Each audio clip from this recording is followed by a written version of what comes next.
Let's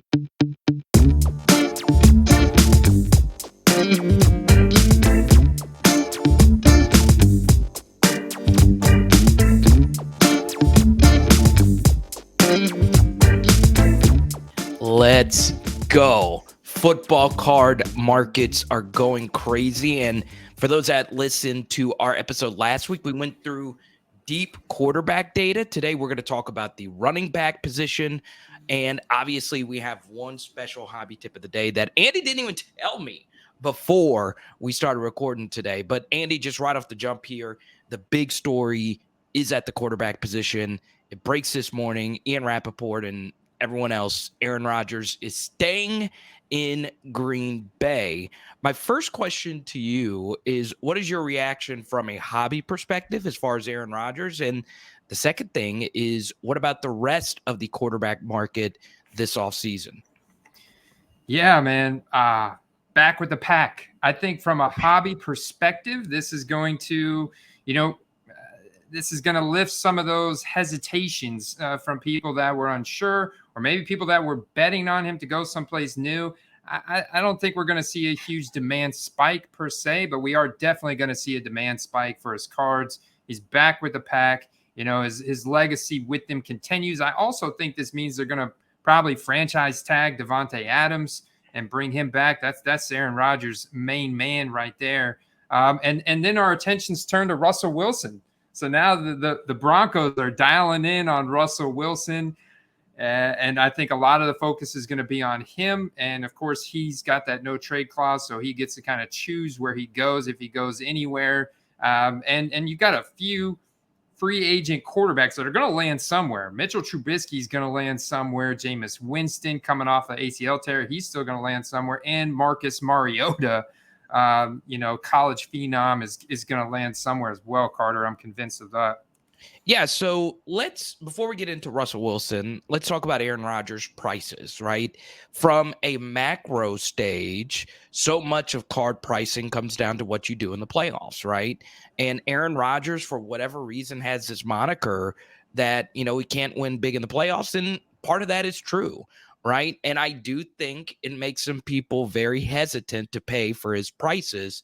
But then again, he still does have a Super Bowl. He still does have 4 MVPs, which is 1 more Super Bowl and 4 more MVPs than guys like Josh Allen, Justin Herbert, and Joe Burrow. So as far as people buying Aaron Rodgers' product, I think at the price that it currently is now, you could still get some really good A-Rod stuff for under $2K, which isn't bad. Aaron Rodgers is one of the 10 best statistical quarterbacks of all time. And look, he's not for everyone, but at the same time, he is someone that is always just going to be out there, right? So obviously, as far as his rookie cards are concerned, that 2005 Topps rookie card, if you are watching on YouTube, is probably his most iconic card. But there are refractors and autos that you can get, numbered autos from his rookie season, that are very interesting. I understand his cards aren't the most aesthetically pleasing cards in the world, simply because his number 1 rookie card is in a practice uniform. I totally get it. It's not the sexiest card. Totally get it. With that said, though, this guy is still a very iconic player in the National Football League. So if you are one of those people that long-term holds Aaron Rodgers, I do think within the next 4 years, he will win another Super Bowl. And wouldn't you want an Aaron Rodgers card heading into the Super Bowl hype cycle? Look, we saw what happened with Joe Burrow cards. Could you imagine what would happen with Aaron Rodgers, especially now that the football market is what it is now? So, Andy, if you are someone looking to buy Aaron Rodgers, obviously it depends on the price, depends on what type of card you're looking for. I would at least think about it and check condition and all that stuff and see what you can do with that. Yeah, absolutely. And one thing I would just say to be definitely be cognizant of, look at the seller feedback on these Aaron Rodgers Topps rookie cards, if that's what you're wanting to invest in, or potentially just stick with graded cards, because Right. he is, such a well-known character in the NFL, like Tom Brady and Mahomes, these other guys. There's a lot more fakes out there, a lot more reprints.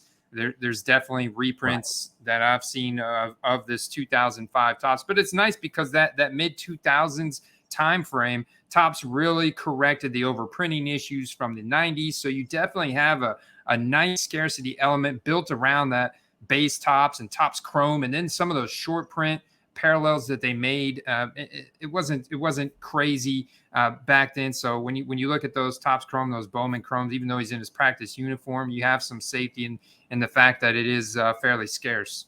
And then this is the next lesson that you can learn from this Aaron Rodgers decision: the Jordan Love speculators, right?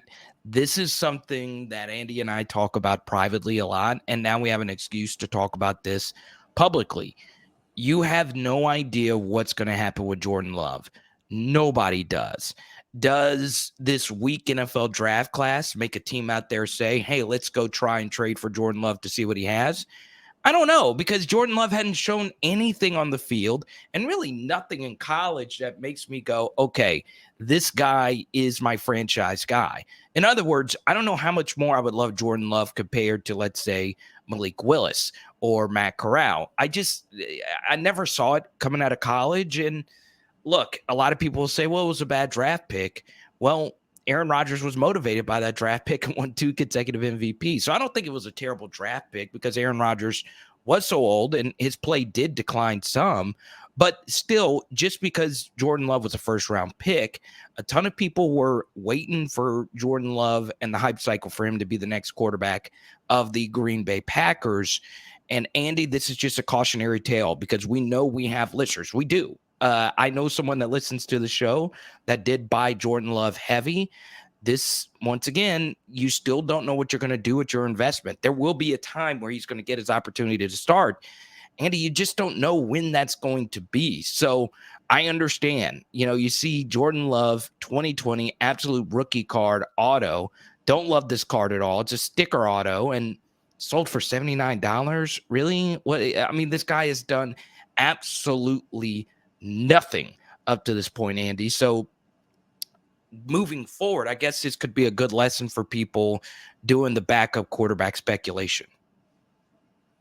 Very true, because it's likely they're going to have to trade him now at this point with that massive contract that Rodgers just signed, and bring in someone that's a little bit more fitting for a backup, price wise. So yeah, man, you definitely that's a really risky proposition. I think he probably goes somewhere and becomes a backup, and you could end up be sitting on a card like that for virtually ever, especially at that kind of price point. That kind of card and it's not a really nice set. It's one of the lesser demanded sets, and really the only thing people are demanding from that set is the kabooms, and that's not a kaboom. And you ever held one of those absolutes in your hand, Carter? It's just a flimsy card. It's not real thick. It doesn't feel like very good quality when you hold it in your hand. Yeah, absolute's my least favorite set, right? And look, Jordan Love was in that 2020 draft cycle with Joe Burrow and Justin Herbert. And, one of the big complaints from the 2020 year, Andy, is, well, they printed so many different variations. So not only are there a lot of Jordan Love cards out there that I saw going for a lot of dollars, there's so much printed out there of Jordan Love that, man, I just see this on Twitter from people that I really respect in the hobby saying, goodness gracious, I got burned by this, because they were waiting to unload on some Jordan Love cards this offseason. And look, he could get traded and he could be the next Patrick Mahomes. We don't know that. But, that's just the danger, when basically for the same price for Jordan Love cards, you could have been getting Devontae Adams cards, who now, has his QB back. I do think he will be back, because him and Aaron are so freaking tight and they have such a good rapport. And Devontae Adams, with another great season, will probably cement his Hall of Fame status. So you could have been buying stuff, even though they're not quarterbacks. You could have been buying Aaron Donald. You could have been buying a whole lot of legendary players, but you're sitting there buying Jordan Love. And once again, backup quarterback speculating can be a gold mine. It really can, if that quarterback does go somewhere else and start and have one good start. The Mike White syndrome that we talked about in an earlier episode. It's just something to keep an eye on as we move forward. Now, Andy, I do, for those that listened last week, they were looking forward to what you have to say about running back historical research data. And you are grinding a ton of numbers for this episode. And just like last week with quarterbacks, we're going to go through Trent run. We're going to go through so many different things here in the next 5 minutes. So, Andy, the floor is yours. I'm very interested to hear what you have found out about the running backs of the past few seasons. Yeah, absolutely, Carter. So I kind of look at our top 20 dynasty ranked running backs right now. Start out with Derrick Henry, because of the running back age production curve being a lot shorter than that of a wide receiver, tight end, especially quarterback. Derrick Henry's kind of at the top of that, 28 years old. He's just an athletic freak, still doing what he's doing from 2016. Also looked at Ezekiel Elliott because Derrick Henry was taken in the beginning of the second round, whereas Zeke was taken at the beginning of the first round. Just very interesting to look at their Prism numbers. So the number of inserts, for example, for Derrick Henry in 2016 was 24 and 17 parallels.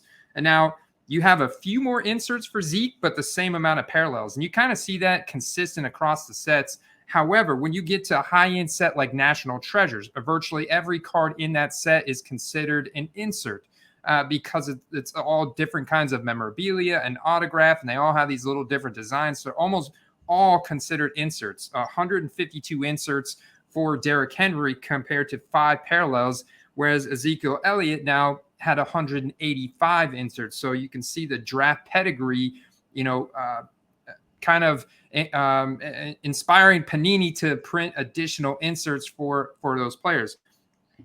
And when I looked at their optic as well, 26 inserts, 14 parallels. So definitely only 2 more inserts, but 3 fewer parallels. Looked at Select, you had more inserts. You had 40 inserts, 24 parallels. That was 2016.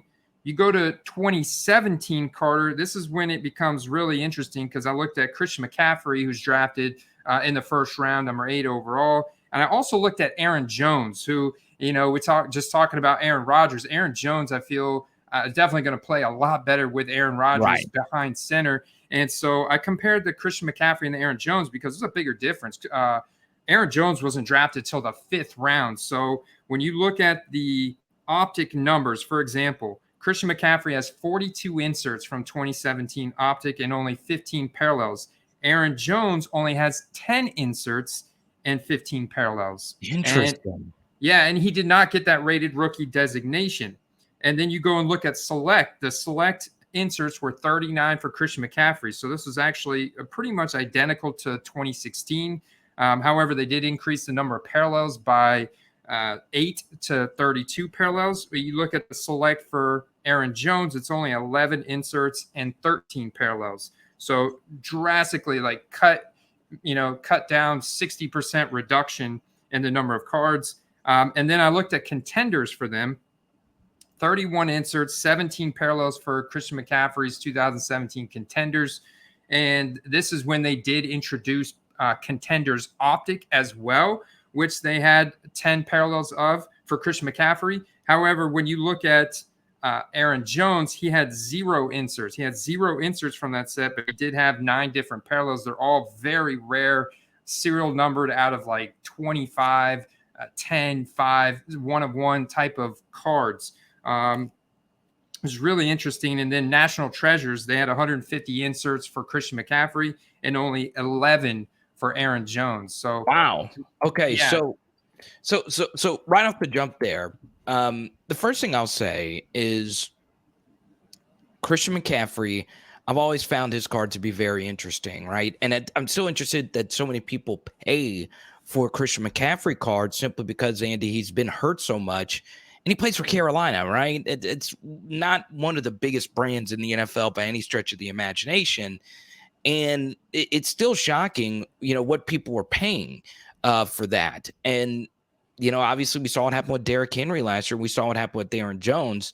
Man, I really like Aaron Jones a lot, especially now that that Aaron Rodgers is coming back. And I'm actually drafting a lot of Aaron Jones in a lot of best ball leagues. Now, I look at these Christian McCaffrey cards.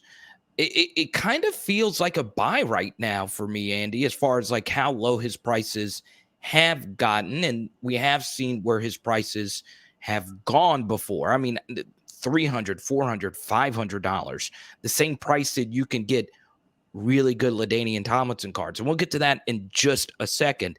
But Andy, that to me is my major takeaway, is how far McCaffrey in particular has fallen, especially considering, his fantasy relevance as well. Yeah, he has fallen. And it is kind of directly correlated. I mean, last year, going into the beginning of last year, he was still number 1, number 2 ranked dynasty running back. Now he slid all the way to dynasty ranked number 9 in a lot of fantasy sharps rankings. So you can see that sharp decline. Now, who's risen to the top? Well, that's Jonathan Taylor. That's guys like Najee Harris, because of that age production curve, because of the injury history, the decline in production. So this is really a make or break year for Christian McCaffrey, in my opinion. And yeah, I mean, you could definitely buy into his cards at this price point. You see like a pink short print PSA 9 for $60 in auction, only 8 bids on this card. It's not a PSA 10, but still, these kind of cards are pretty scarce. And they are going well under what they used to go for, just like a year ago.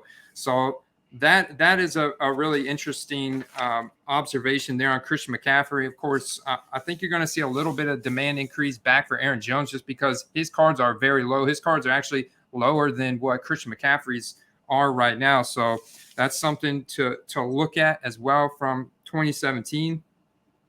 This is what's really wild. When I go to 2018, Panini must have observed Saquon Barkley as this absolute generational talent freak of nature, because whenever I looked at the number of inserts that they printed for Saquon Barkley in 2018, select was 71, right? And Saquon going at the 102. Well, then I look at Nick Chubb, who's arguably had a better career thus far in terms of production. And Nick Chubb was drafted at the 203, so beginning of the second day. And they only printed 46 inserts of Nick Chubb in that 2018 select. So that's, 25 fewer inserts, same amount of parallels, but just 25 fewer inserts. And I saw this across contenders. There was approximately 10 fewer inserts. And then a National Treasures, there was 187 inserts for Saquon Barkley and only 127 for Nick Chubb. Wow. Yeah. That's pretty significant right there, Andy. I didn't mean to interrupt. I was shocked by the insert number. Yeah, so that was a major takeaway for me, is just looking at how they not only, I think, are looking at the draft pedigree of these players, but I think they're kind of looking at, some of the media hype and the media coverage coming into the draft around these players when they're going to their design board and getting ready to manufacture a set of cards, and the amount of inserts and parallels they're putting in. I think their parallels are kind of set in stone. From what I've seen, draft pedigree doesn't affect parallels a whole lot, except for when you get to guys in the 5th, 6th, 7th round, undrafted free agents, that kind of thing. Then they're not getting printed in the parallels. But the first 4 rounds of guys, those guys are getting the same amount of parallels. They're just not getting nearly the amount of inserts. That's where they're capitalizing on that draft pedigree, is they're adding inserts in there. Okay, so let's talk about those few players really quickly. Okay, so the first thing here is one more point about Christian McCaffrey. The amount of razzes I'm seeing for this guy on Twitter is just simply incredible. People are panic selling like crazy right now to try and get back some of the money.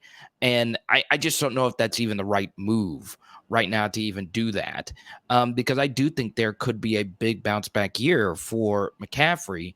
And as far as Saquon Barkley is concerned, I'm starting to see a few things that are happening to the running back position.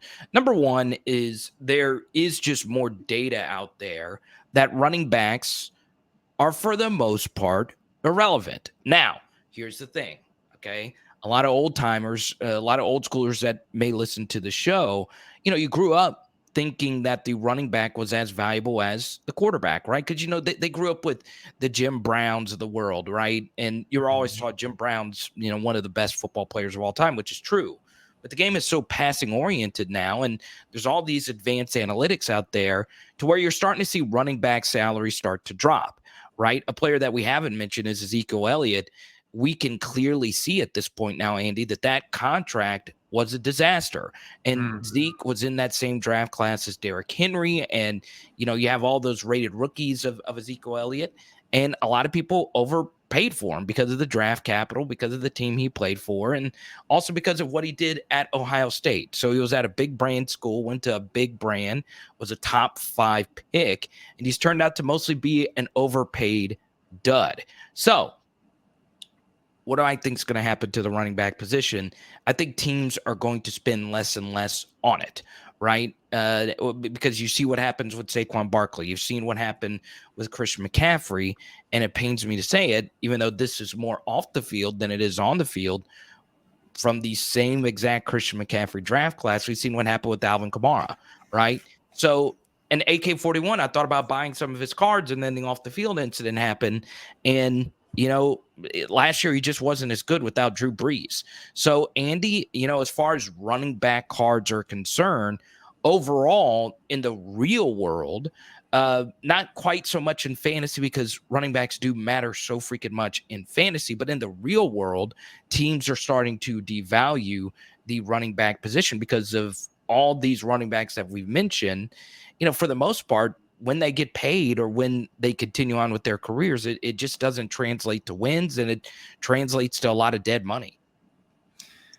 Yeah, it does. And I think that's why I really take the rookie status or the age of the running back into consideration, because the less we've seen of a player, the easier it is for them to go out and break off some big explosive runs. And that translates directly to a hype spike, a demand spike for the rookie cards, even unknown running backs. We saw this with D'Ernest Johnson last year on the Cleveland Browns, stepping in, blowing up on a Thursday night. And I literally saw his rookie ticket autos, going from $5, $10, $15 all the way close to $100 from that one performance. And that's because nobody had heard of this guy before. Nobody had seen him. And so whenever I'm looking to invest in running backs, I'm really looking to invest in youth. And going back to Christian McCaffrey, one good thing about him, he's only 25 years old. He's only a few months older than Saquon Barkley, however, drafted in 2017. So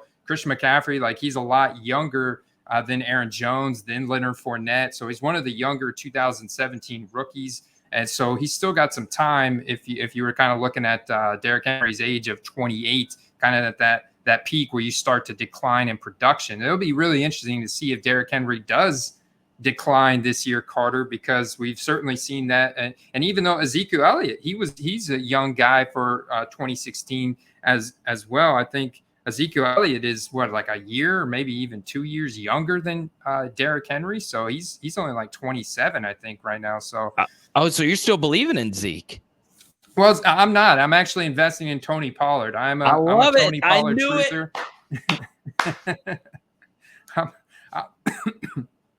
I'm a Tony Pollard truther all day. He's a couple years younger than Zeke. He's way more explosive, in my opinion, and he doesn't have nearly the bloated contract that Zeke does. He's been more durable. So I'm really excited about the future of Tony Pollard for the next few years. But I'd say my big thought on investing in running backs is very doable. We've seen the hype spikes. They can break out because they do get a lot of opportunity in the offense to make big plays. I would say just don't try and get greedy. I'm not a long-term running back investor unless it's something from my personal collection, a player that I really wanted to have, or maybe an already Hall of Famer. Like you talked about Jim Brown, Walter Payton. Those guys are already set in stone. Then yeah, okay, they're completely safe, good to invest in. However, modern day running backs, I would say take advantage of the hype spike when it happens and sell those cards for profit. Don't try and play the long-term type of investing game. So that's when the entry price point becomes very important in understanding these variety differences, like the availability differences between these years. Because when we get to 2019 that we're getting ready to look at in 2020, things get pretty crazy. All right, so let's go into that data. I know you're coughing up a bunch over there because you cannot contain your Tony Pollard excitement, and you can't. Yeah, my Tony Pollard, and in fact, I did not look at Tony Pollard numbers, but I did for 2019. But I did look at Josh Jacobs and David Montgomery. Those are the two guys I selected from 2019. But Tony Pollard, in 2019 was a weaker running back class besides those guys. And you could arguably put Tony Pollard ahead of Montgomery and Jacobs. I would definitely put David Montgomery up there, as a top. I'm not a big Josh Jacobs guy. I know you're not a big Alabama fan, so he's probably not on your short list either. No, but he was drafted then, and so that was like the last time that besides 2020 and 2021. Running backs are starting to go back into the first round, like you're talking about. Teams are spending less draft capital. They're spending less. Now, it's going to be really interesting to see where Breece Hall goes in this upcoming draft with how much talent he's raw talent he's got. He looks insane. So it'll be really interesting to see who spends up on him. So 2019, 2020. So we talked about the 2019 class.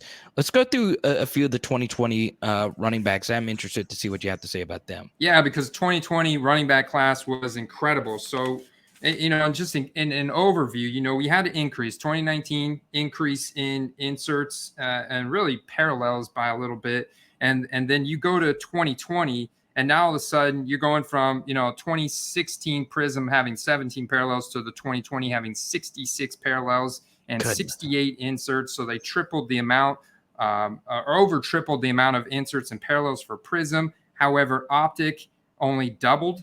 They only doubled the amount of inserts and parallels went up to 2018. And Select, they just blew out of the water. They went from 24 parallels in 2016 to 153 in 2020. And 91 inserts in 2020. Specifically looked at Jonathan Taylor, DeAndre Swift, Antonio Gibson, and J.K. Dobbins. And that's just to name four of the premier running backs from 2020. And so another thing they did, they continued to build that Panini Contenders Optic set. It's become more and more parallels, so they printed more and more of that. Whereas if you look at the base Contenders rookie ticket auto set that base rookie ticket auto comes from, they left an amount of parallels from 2016 of 20 parallels to now in 2020 only 21 parallels. But you've got Panini Contenders Optic, and that's got 29 parallels now. And if you compare that to when it first came out of only 10 parallels, they've almost tripled that number of parallels in the Optic set. And that's where they kind of keep adding. It's like, we'll find little sets here and there to just like put more inserts and more parallels in, kind of like almost like they're kind of sneaking. It kind of feels like they're sneaking them in on us, doesn't it? It does. And I want to mention one name in that 2020 class, right? You talk about how much I hate Alabama players. I don't despise them as many as Andy. I'm a big Jerry Jeudy believer, but obviously Josh Jacobs in and of itself is just a disaster, bad situation where he is right now. And there was one name you didn't mention in that 2020 running back class that a lot of people lost money on, and I think per capita, as far as like money that people just set on fire as far as buying someone, was Clyde Edwards-Helaire. Right. Oh, yeah. Andy, you saw some of the sales on those Clyde Edwards-Helaire's cards. I mean, it was crazy. Now, that pains me to say because obviously I'm an LSU YouTuber and Clyde's one of my favorite players of all freaking time. But was not a good selection. He's not really panned out. He had some fumbling issues, and that's him with the best possible offense you can be with. And if you're watching on YouTube right now, you're seeing PSA 10 mosaic slabs going for $10 right now. $10. People know how much it is to just even submit a freaking card to PSA. It's crazy, Andy, how much people lost on Clyde Edwards-Helaire. Especially compared to how many great running backs, like you just mentioned, were in this class. And once again, with all the different parallels and inserts and mosaic becoming a part of the 2020 cycle, Andy, there's just so much printed out there on all these guys. Yeah, a lot printed out there for 2020. So a lot of investors and collectors have focused in what they want to collect, what they want to invest in. And so they've really focused in on the autograph stuff, the serial numbered cards, and these mosaic just really hasn't caught on like a lot of people thought it would. Maybe long term it does. They really clearly overprinted in basketball, and so I think a lot of those guys that carried over into quarterback investing, are kind of off of Mosaic as well. And so then you have even a narrower slice of the hobby, like I've talked about before, investing in skill position players. And so they're also seeing this overprinting from the main premier quarterbacks and basketball players from 2020. It's just a ton of base Mosaic and stuff out there, and it just hasn't caught on like the pedigree that Prism and Optic and have. And I didn't even include Select, because what Panini did with Select in 2020 when they took it retail and they tripled the amount of parallels and inserts and added additional tier and this and that, and then increased the print run of those base cards, really blew it out of the water. And I think a lot of very prominent hobbyists were talking about how Panini diluted and ruined the kind of the Select brand, if you will, for a lot of people. And so I think a lot of people are kind of now have lumped Mosaic into this, shiny, overprinted brands like the 2020 Select. So you look at these PSA 10s, and this is something very interesting. Because I looked at Mosaic, because it's a new set in 2020, and they only had 12 inserts in 2020 Mosaic, and but 63 parallels. So ton of parallels, right? Ton of parallels, 63. And when you look at 2021 now, because we don't have all the products out in 2021, I can't get a great comparison of numbers yet, but I can look at the base Donruss, and I can look at Mosaic, which is another major release. They've doubled the number of inserts in Mosaic from last year to now having 24 this year for Najee Harris. And they increased the number of parallels from 63 to 68. So this is definitely precautionary statement, guys, when you're looking to invest in Najee Harris, Javonte Williams, Michael Carter, whatever is your favorite 2021 running back.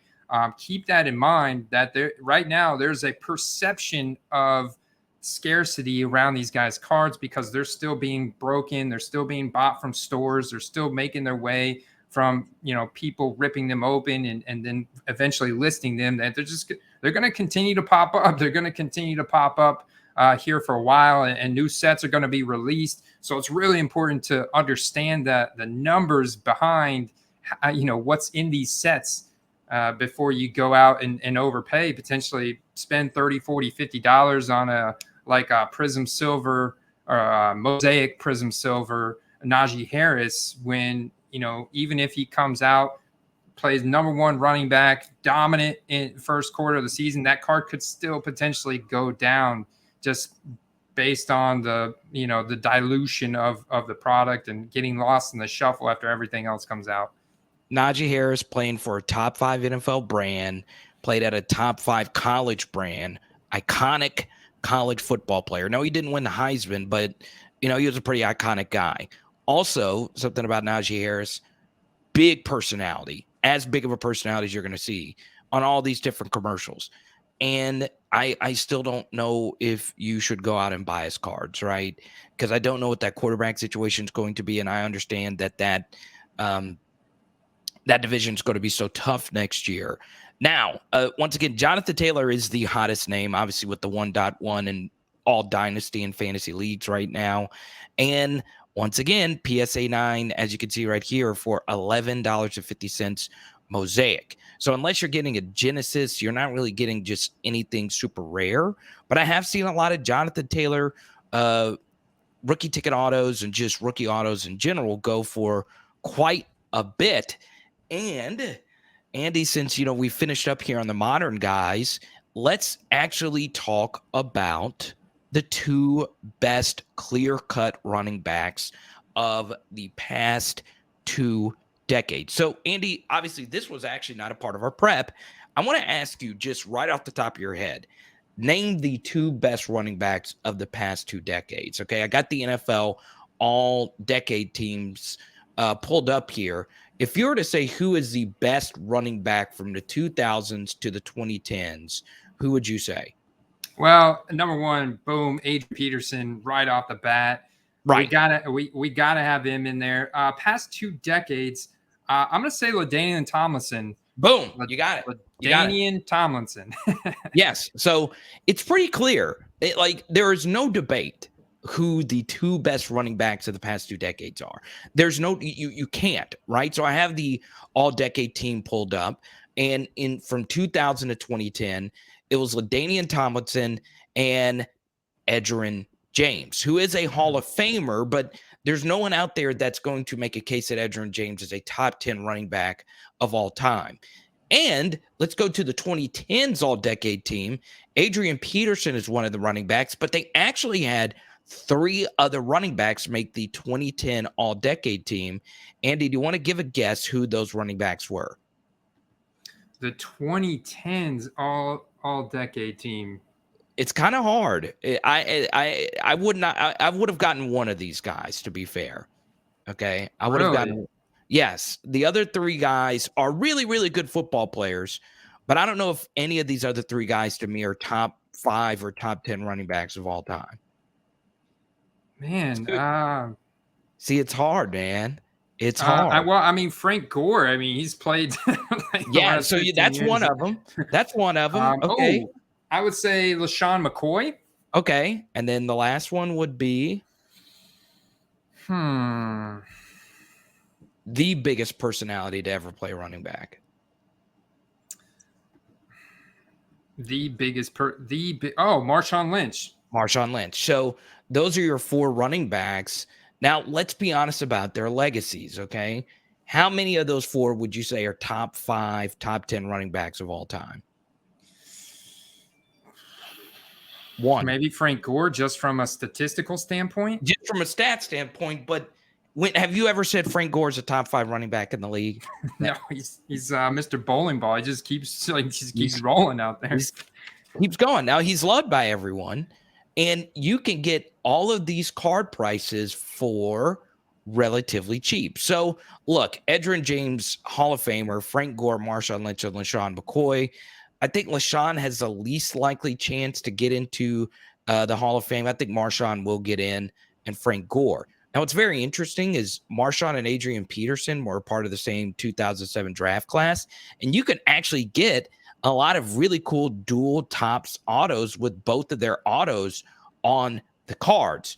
But the bottom line is, you see, if you're watching on YouTube right now, 2005 Frank Gore, you can get his rookie card for $4. You can get Marshawn Lynch rookie cards for $19.99 rookie refractors, Bowman Chrome. So, Andy, when you look at the all-time prices, I'm looking at a 2007 Adrian Peterson rookie auto patch on my screen right now. It's not just any patch. It is a 3-color patch. You could buy it right now for $400, which to me is an excellent price to get that. You can get a lot of Adrian Peterson autograph cards for under $300. There's a 3-color patch right now that you see on YouTube for $305. This is the number 2, if not the best running back of the past 2 decades. So, Andy, I'm going to let you go first. What does that tell you about your running back data research that you've done as far as the long-term upside? Yeah, the numbers are going to only go down. So you're going to see diminishing returns, especially with the dilution of additional product and print runs.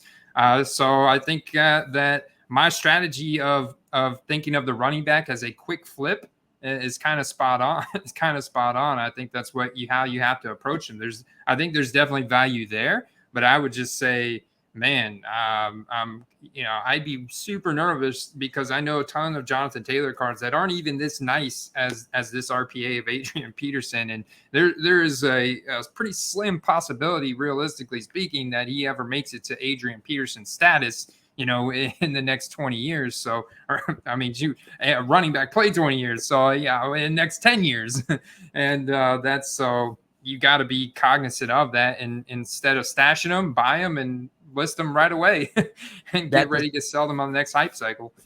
Man, I cannot say this enough. For those that are a little bit younger, that are just not getting into the hobby, that listen to our show, LaDainian Tomlinson was a freak of nature. And LaDainian Tomlinson, when he was playing, was winning every fantasy league for anyone that had him. It was truly amazing. If you're one of the early fantasy football players, it was ridiculous how good LaDainian Tomlinson was.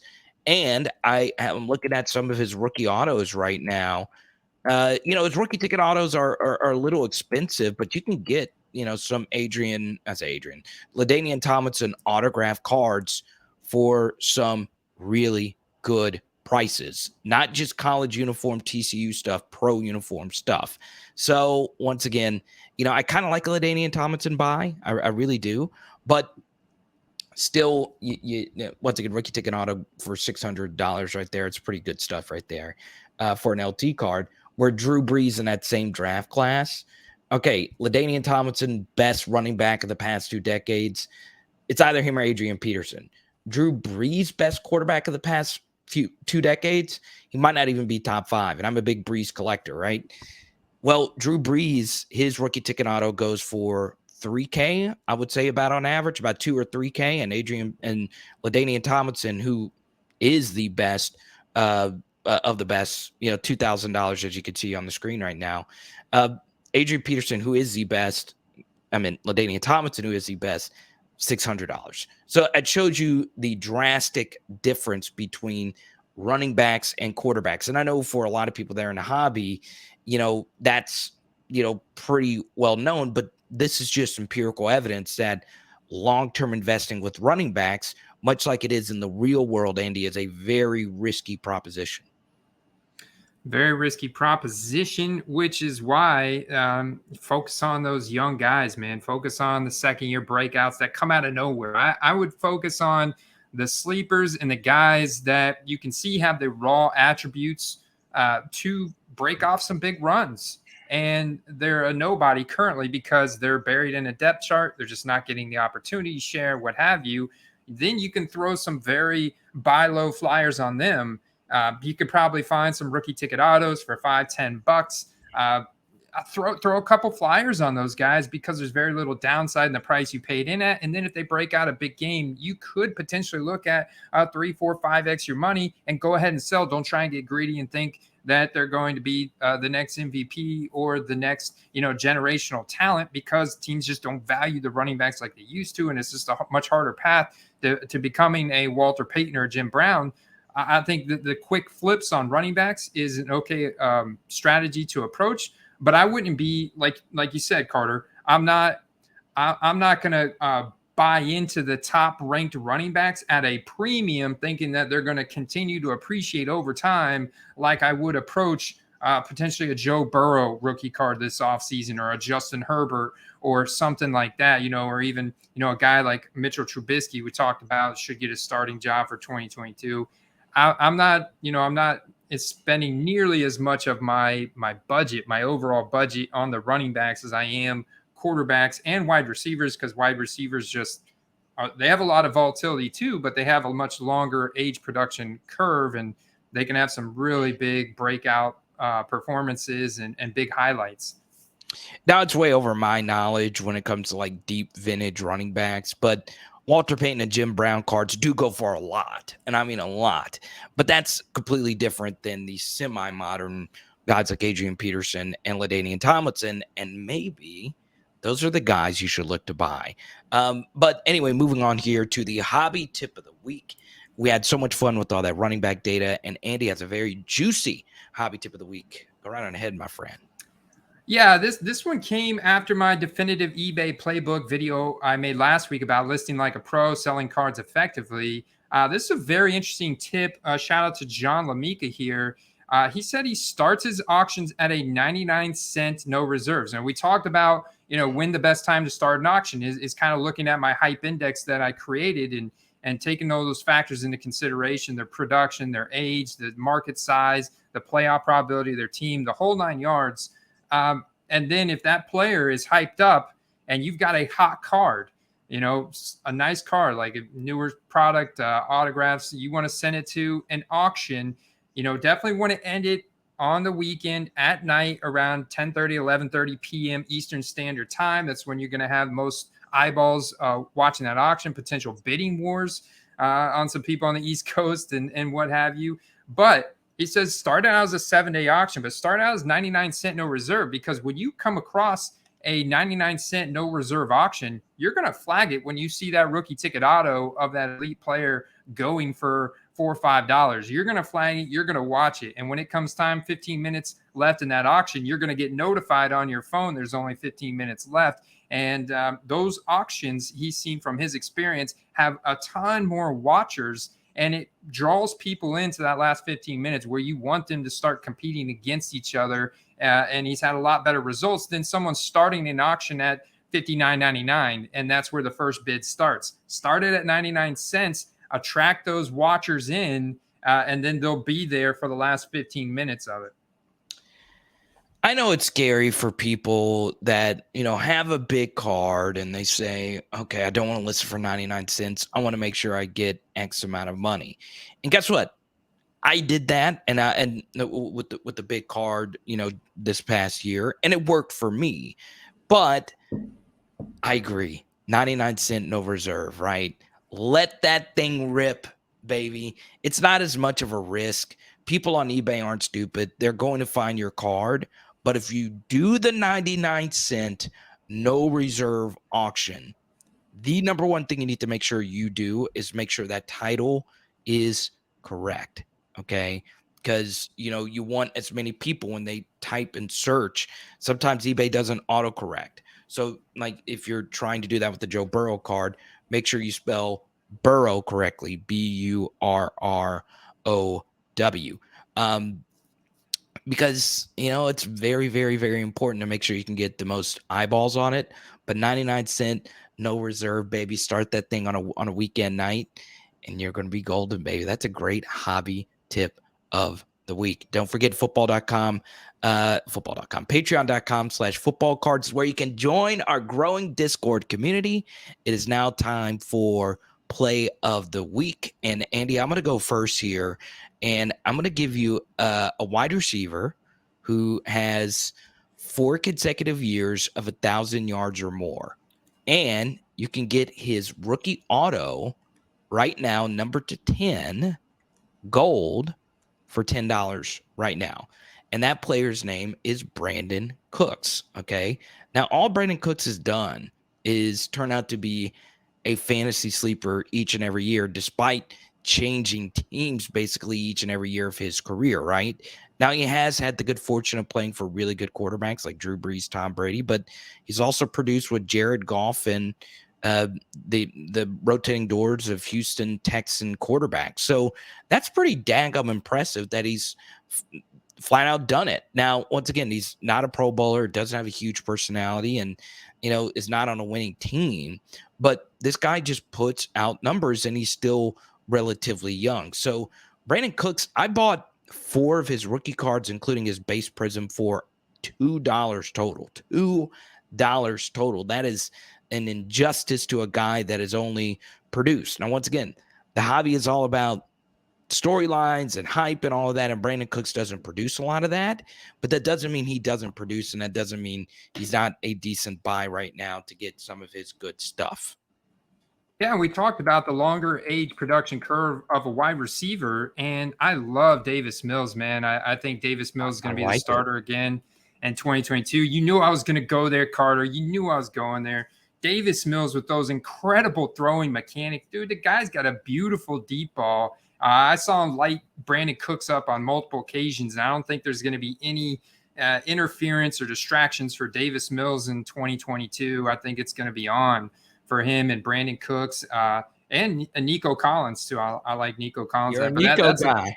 That's a good complementary role. That's like the T. Higgins to Jamar Chase, And so I think those guys are both important to have. It's good, man, because when you get those guys, they distract safeties and corners, and some really fun stuff can happen with the offense. I'm going to go back to the quarterback position with mine, Carter. 2018 rookie. All right, this is a guy you've even talked about on the show as having some of the best college football quarterback metrics of all time, and that's Baker Mayfield. And I know this is a little bit of a controversial pick, but I'll just say Baker Mayfield's RPAs. Like, I'm looking at an immaculate Baker Mayfield RPA numbered out of 99 that sold for $250. is with an on-card autograph. And this is, I mean, his cards are on clearance right now. They're down 75%. Now, I know he hasn't eclipsed 4,000 passing yards yet in his NFL career. He's going into year 4. The Browns have shown they're committed to him for this upcoming year. And it's, played through injuries, had rifts with Odell Beckham Jr. He's had rifts with, different beat reporters, gets into Twitter fights all the time. I get there's some controversy around Baker Mayfield, whether or not he's more focused on acting or playing football, but he did play through a separated throwing shoulder for the majority of last year. And he had to have surgery just a couple months ago to repair that. And so they have said he's going to be 100% healthy for 2022. I think that he can have a big, big season upcoming. And I think based on his values now, I think he can go out and at least put together a couple good games and have that go up. So just somebody to look at, not to mention with the popularity that he does have off the field, that could, be reason enough to kind of invest him at these prices. I mean, it's super cheap right now. I don't know, Andy. I don't know. I don't know. I don't know if I could roll with old Bake right now. Obviously, your hobby tip of the week or your play of the week has far more upside than mine does, right? Brandon Cook's autos are never going to go for over 100. I like it as far as the upside is concerned, right? With Baker Mayfield, and people love a good redemption story. But let me ask you this, Andy. Okay, so I'm looking at a Baker Mayfield rookie ticket auto raw on card from 2018, whereas with Jameis Winston, I could get his rookie ticket autos for about $150 to $200. Which of those two plays do you like better? Well, see, I think Jameis Winston's got some really interesting upside. Obviously, he's got the same draft pedigree as Baker Mayfield, right? But Jameis Winston is going to sling it down the field. We know that he could be a really exciting starting quarterback for a team like the Pittsburgh Steelers, who have had a really low ADOT or average distance of target the last few years. Jameis Winston could come in and Chase Claypool will be like, I'll be your Mike Evans, I'll be your Mike Evans, and run down the field and score a bunch of touchdowns. And he put on a big show in an arena like Pittsburgh for Jameis Winston. That could be huge, like right out of the gate in September. He wouldn't be a guy that I'm like trying to hold long term. I've just seen too much of his ups and downs to really invest in him long term. But I love the short term flip potential of Jameis Winston over that of Baker. I'm really looking to kind of invest in Baker for a little bit longer. I feel more comfortable with him developing and getting better over the long run. I like it, man. I like it. So here's what we'll do. So going into next week's episode, we'll talk a little bit more about Jameis Winston. What do the advanced stats say about Jameis Winston? Where could he possibly land? Hopefully he does have a landing spot. And look, I am a big Saints fan, but once again, I'm Drew Brees, right? Jameis Winston, gave us some wins last year and he was fine. So it's not like my bias is seeping in here at all. I'm looking at this just pure money and investing right now. So next week, we'll talk a little bit more about Jameis Winston. Once again, it's very important to subscribe to the YouTube channel where you can get a few of the extra graphics. But if you are listening to this on Spotify, iTunes, obviously 5-star reviews, if you want to give us a bad review, go right on ahead. Do it. I don't care. I dare you. I'm kidding. Give us all good reviews, 5-star reviews, and comment and share this podcast with everyone. Andy, that was a lot of data today. I mean, we went through a lot today. Yeah. I appreciate your hard work, man. We did, man. And there was more data points that I actually wrote down that we didn't actually go through because I didn't want to overwhelm everybody with the data that I put together. I'm gonna follow up with this in just a purely visual YouTube video. So definitely want to stay tuned. But that was fun, Carter. That was fun. Let's go. Football Card QuestCast to the moon, baby. Peace. That's it. Peace.